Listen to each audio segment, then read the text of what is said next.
Listen to the Bentley first. The door closes like a private club locking behind you. The turbocharged V8 clears its throat, deep, heavy, almost arrogant. This is not a car trying to be friendly. It arrives like money with headlights. Then the Mercedes 560 SEL appears. Quieter, darker, less theatrical. No shouting, no royal costume. Just old Mercedes weight.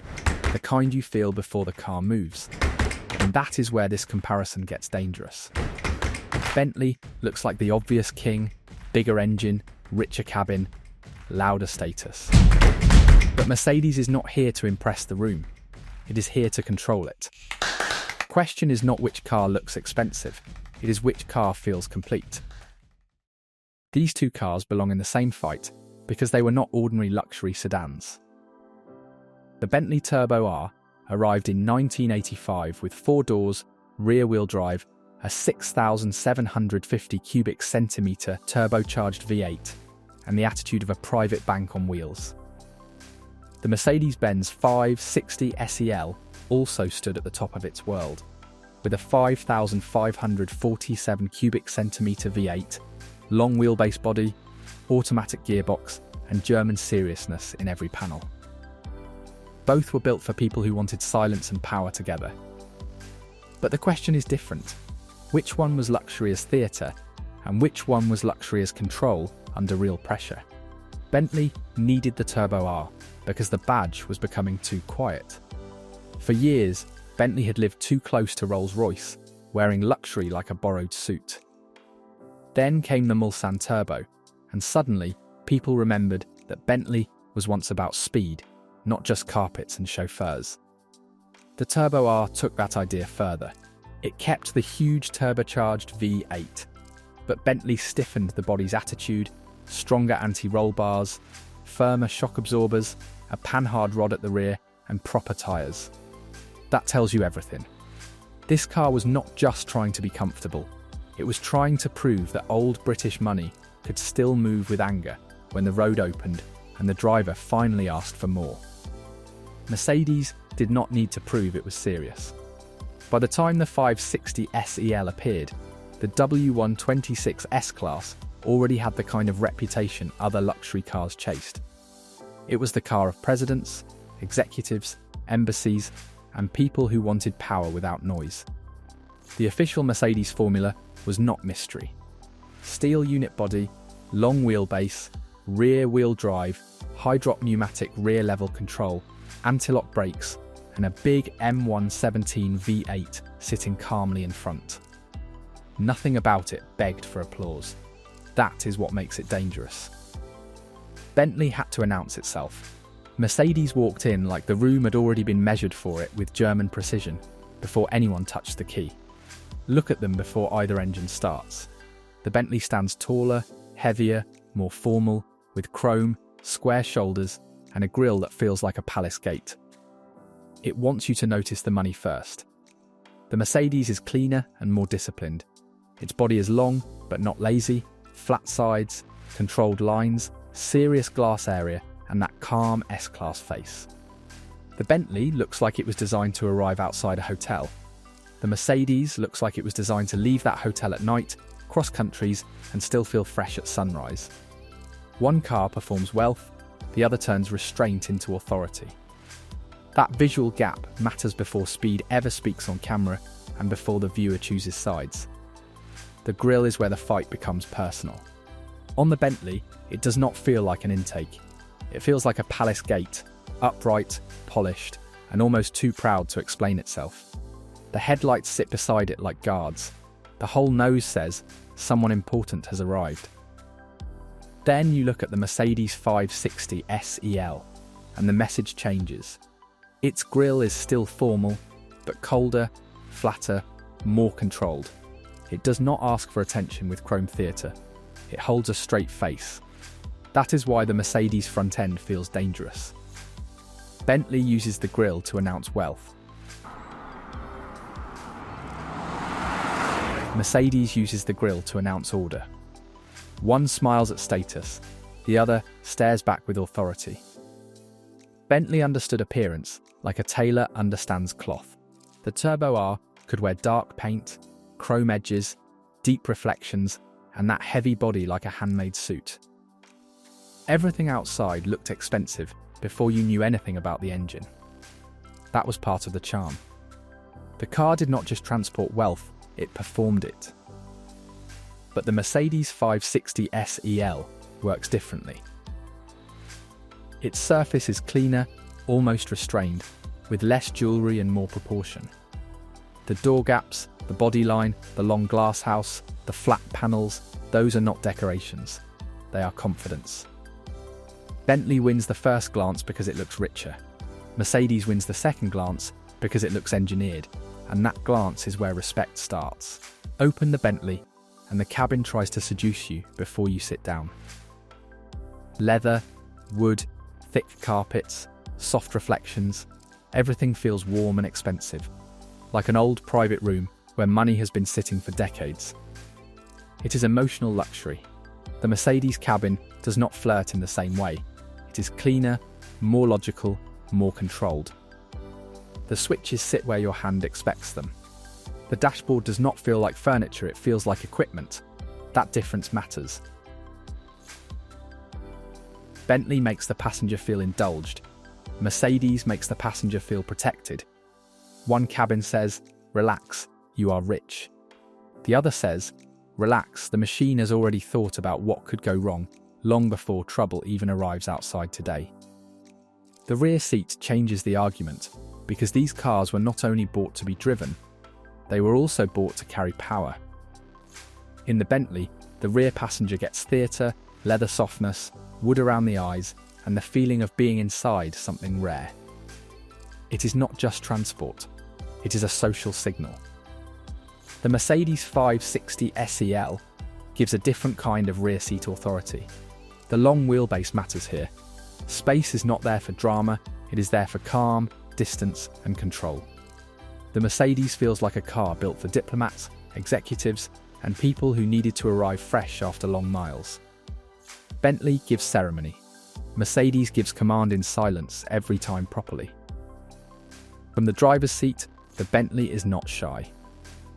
The hood stretches ahead, the body feels wide, and the turbocharged engine reminds you that this is a very large car with a very large ego. Driving it is part power, part theatre, part responsibility. You are not hiding inside it, you are presenting yourself through it. The Mercedes 560 SEL gives another feeling. The steering wheel, pedals and visibility make the car feel less like a mansion and more like an instrument. Heavy, yes, but not lazy. Serious, but not confused. The driver does not feel invited to show off. He feels invited to take charge.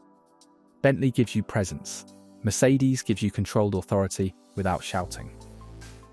Here is the thing about the Mercedes engine. It does not walk into the room shouting. The 560 SEL used a 5,547 cubic centimetre M117 V8, and the way it makes power feels Mercedes. Calm first. Then deep, then serious.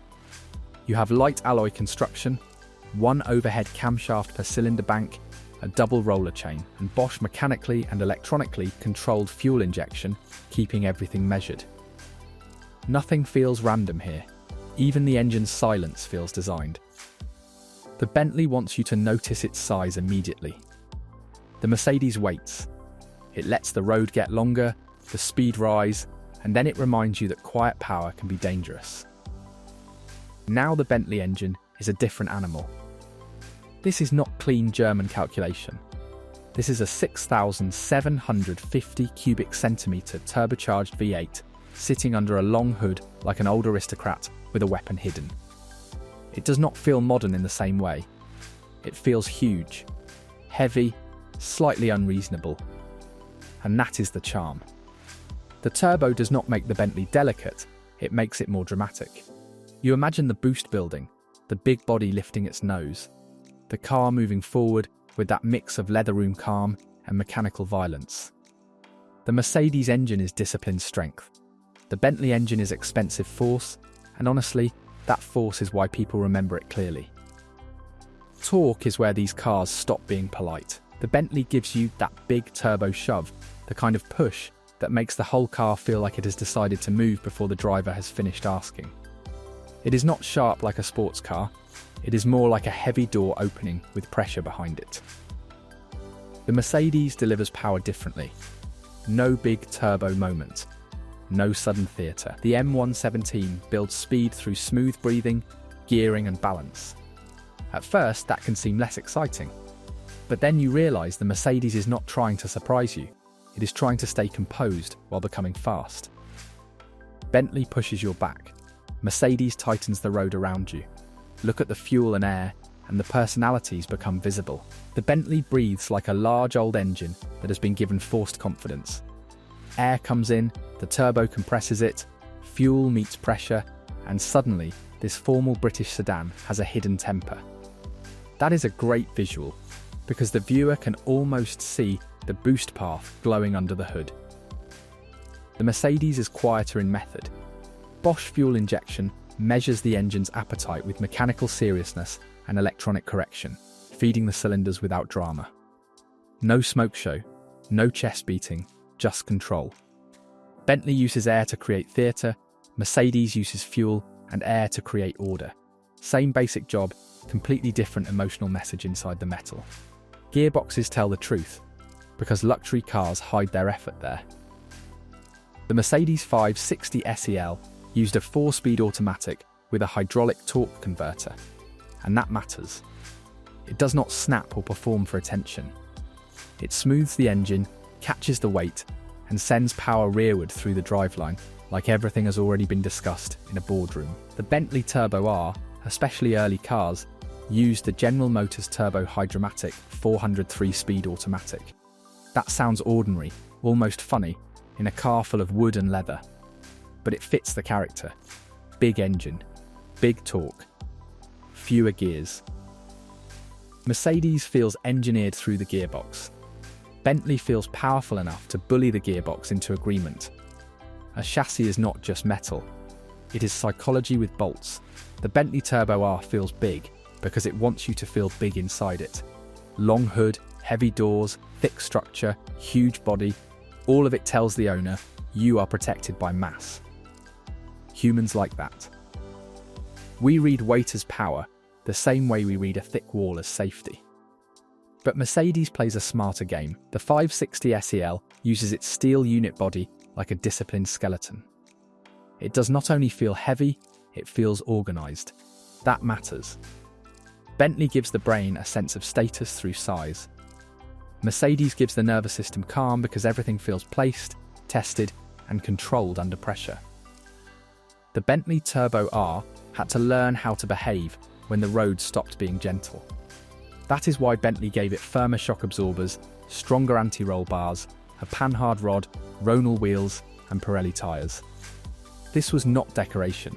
This was Bentley admitting that power without control becomes embarrassing. And psychologically, buyers love that story. They like a big luxury car that still fights back. The Mercedes 560 SEL feels less dramatic because its discipline is already baked in, double wishbone front suspension, semi-trailing arm rear setup, and rear high-drop pneumatic level control. Bentley feels corrected. Mercedes feels prepared. One found control later, the other was born speaking that language from day one, already awake. Steering is where confidence becomes physical. In the Bentley, the driver feels the size first. The car has presence, and presence can be addictive because human beings enjoy commanding something larger than themselves. It makes you feel important. But there is a thin line between commanding weight and managing weight. The Mercedes 560 SEL feels different. Its steering is not sports car sharp, and it should not be. It gives you calm direction, that old Mercedes feeling where the front end does not panic, even when the body is long and heavy. Bentley makes the driver feel grand. Mercedes makes the driver feel responsible. That is a quieter pleasure, but maybe a deeper one for real drivers. Brakes and safety are not glamorous until you need them. Then they become the whole car. Mercedes understood that better than almost anyone in this era. The 560 SEL was not just about leather, silence, and a big V8. It carried anti-lock braking, a serious body structure, disc brakes, and safety thinking that made luxury feel responsible. That changes the psychology of the car. You do not only enjoy it, you trust it. Bentley had power and prestige, yes, but Mercedes turned protection into part of the brand. Humans bond deeply with machines that reduce fear. Bentley makes you feel seen. Mercedes makes you feel guarded. On a fast, dark road, that matters when alone. High speed reveals truth, because style cannot fake stability forever. The Bentley Turbo R had the engine, the badge, and the confidence. But Bentley still had to work on airflow, lift, tyres, and road holding to make the car feel secure at speed. That is very human. We all like looking powerful, but pressure exposes the structure underneath. The Mercedes 560 SEL feels like it was designed for that pressure from the start. Long motorway, night road, steady throttle, big body settled into its lane. That is where Mercedes' psychology becomes strong. It does not thrill you by surprise, it lowers your stress while speed rises. Bentley excites the ego. Mercedes calms the pulse without asking permission. Price is never just price at this level, it is a message. The Bentley Turbo R cost far more than a normal luxury sedan, and people did not buy it only because it had a turbocharged V8. They bought it because the badge changed how others looked at them. That is status psychology. Humans like objects that speak before we do. The Mercedes 560 SEL is expensive too, but its message is colder. It says the owner values order, engineering, and long-term authority more than theatre. Bentley is the louder social signal. Mercedes is the quieter power signal. One buys attention. The other buys trust, and trust can be more intimidating than attention in silence. A period verdict matters because it catches the cars before nostalgia starts lying. When these machines were new, the Bentley impressed people immediately. The paint, the leather, the turbo shove, the huge price, the sense that ordinary rules did not apply. Of course people reacted. We are wired to notice rarity and luxury. But a complete car has to do more than create desire. It has to behave well when the road is bad, when speed is high, when the passenger is tired, when the driver stops being amazed and starts judging. That is where the Mercedes 560 SEL becomes dangerous. Bentley wins the entrance. Mercedes starts winning after the door closes without needing to perform anymore. So here is the final feeling. The Bentley Turbo R looks like the king, because humans are drawn to symbols, chrome, leather, badge, size, price, and that old British confidence. It gives the brain instant proof of wealth. Very easy to understand, very hard to ignore. But the Mercedes 560 SEL behaves like the king, because its power is not only visual. It is in the engine, the body, the suspension, the brakes, the silence, and the way everything works together.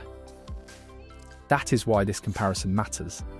Bentley is the car people notice first. Mercedes is the car they respect longer. And in the end, respect lasts longer than shock when the road becomes serious and long.